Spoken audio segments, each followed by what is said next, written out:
All right, so we're going to be working on our square hip split this week.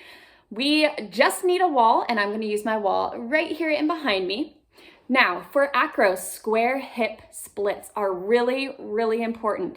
They are important because our alignment is very necessary for almost all, or I should say just all of the things that we do. Front walkovers, back walkovers, you want to keep your hips square, and that's just the beginning of it. Everything, needles, handstands. So when you're stretching your splits, you want to make sure that your goal isn't just to get to the ground, it's to get to the ground the proper way. So some things that I commonly see are people trying to turn out their hip because in a way, it cheats the flexibility and it allows you to go further. But in order to do the proper alignment, you want to keep both of your hips facing forward. I'll show you in behind me here, actually. So if I were to just do my splits and try to get to the ground, I would turn my hips a little bit towards the camera here. So I would stick my leg out in front of me, and I'm going to turn my hips down. And if you can see, if I put my hands on my hips, you can see both of them. My hip bones are here. My square hips would be turning all the way this way, hands on hips. And you notice how I'm a little bit off the ground now? You might see that and you might think, man, I just want to be flat to the ground. I want to have these lovely splits. But we always, always, always need to be making sure that we're stretching in the proper way. All right, so let's dive right in and get started. So when I'm splitting my hips, if you can see, they're stacked. I'm not turned this way. You can't see both of my hips. They're both facing forward.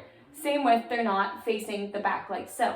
If I'm to go into my splits, I want to keep my hands on my hips just to see what's happening with them. I'm going to stick one leg out in front of me straight, and my hips are still square. I'm not already starting to turn them or overcorrect them. They are square. As I slide forward, I'm going to be sure not to turn my hips that way. I'm going to keep them both completely flat in front of me and go as far as I can with square hips. When I reach that point with a straight leg in front, I can hold here. If you'd like to straighten your leg in behind as well, go for it. All right, so things to avoid. For example, what I see often is people will sneak a little curve in there to get a little lower. But we want to make sure that we're still stretching our square hips. All right, so I know that I said a wall is all that you need, but I have carpet in this room. So when I do this exercise, my knees won't get sore or tired because the ground is soft. But if you're doing this on hard floor, I would suggest grabbing like a pillow or a yoga mat, something soft you can put underneath your knees so it doesn't get sore. All right, so I'm gonna start and demonstrate my left split here. To do my left split, I'm gonna take my right leg, put my knee flat against the wall with my right foot pointed straight up towards the ceiling in a line. So it's not bent over to the side or the other side, it's straight up. My left foot is going to go out in front of me, and I'm gonna squish my heel. My left leg is square in front of me, and I'm gonna sit tall as if I'm trying to push my shoulders into the wall behind me. Here I'm stretching out my thigh, and we can hold it here. I'd suggest holding each one of these stretches for about 30 seconds, but we'll go through them a little quicker on this video. So we would hold this for about 30 seconds.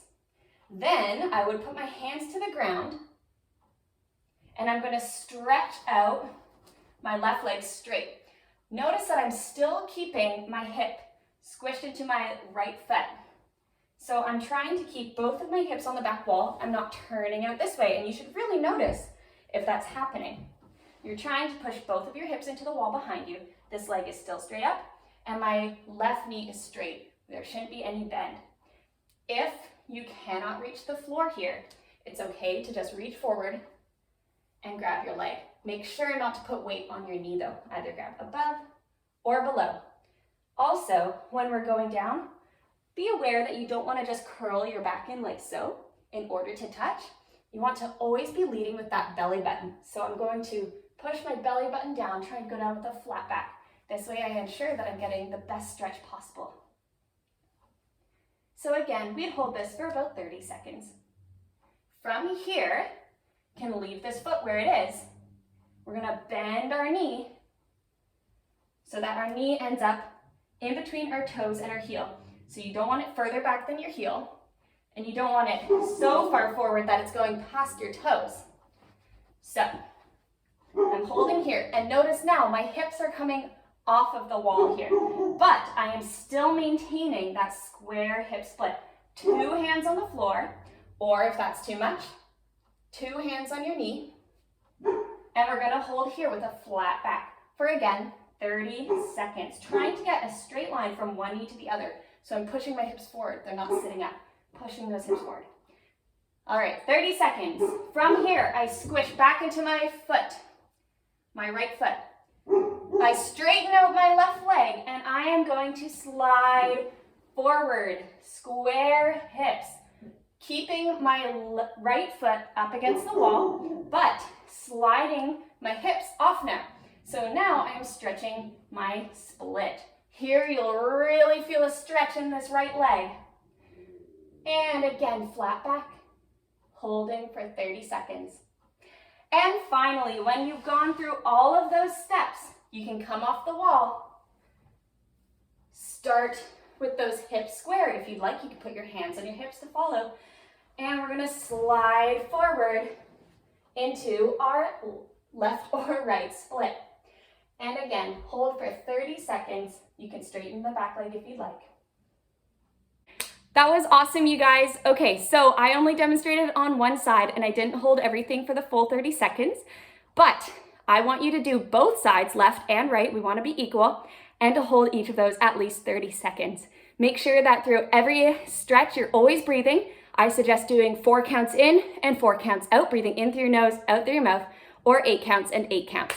Every time you breathe out, think of sinking into that stretch a little bit lower.